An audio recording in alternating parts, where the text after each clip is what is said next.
Well, I need to pee right now, but that's the rain. Fucking unreal. I'm outside of Fox Glacier, and damn, I need to fucking pee. I'm literally about to wet myself. I've been holding it for about an hour because I really don't want to walk out in that.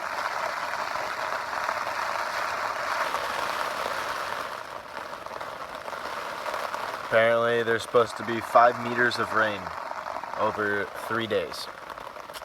And yeah, I think we might get 5 meters tonight. Just listen.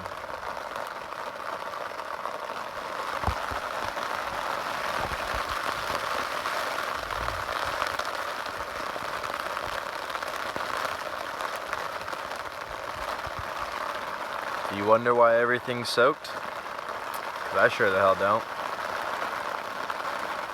Damn. I literally just dribbled. I have to go.